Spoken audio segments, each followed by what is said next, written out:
用大飛機係咪一定好？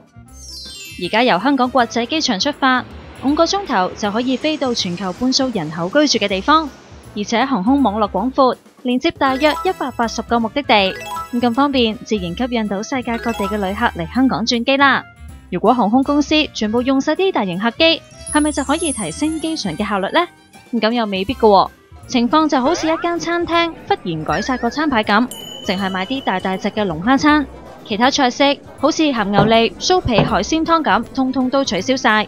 龍蝦餐咁大份，又貴，又唔係個個都啱食，冇得揀，咁咪唯有唔幫襯咯。咁少咗人幫襯，拍烏蠅，咁老闆自然要蝕本啦。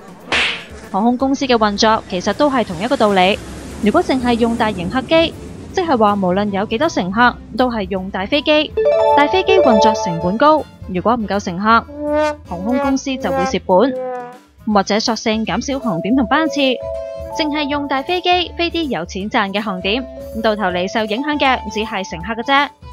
其實以大飛機所佔嘅比例計算，香港國際機場喺全球頭100大客運機場當中排第2位，多過新加坡、倫敦等等主要國際機場。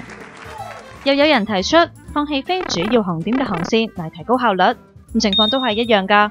正因為香港連接咁多航點，有咁廣闊嘅航空網絡，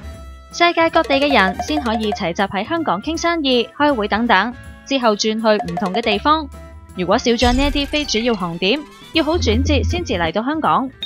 久而久之就會揀去其他嘅地方度傾生意，香港嘅航空樞紐地位就會受到影響㗎啦。想知多啲，快啲上香港國際機場嘅網頁睇下啦！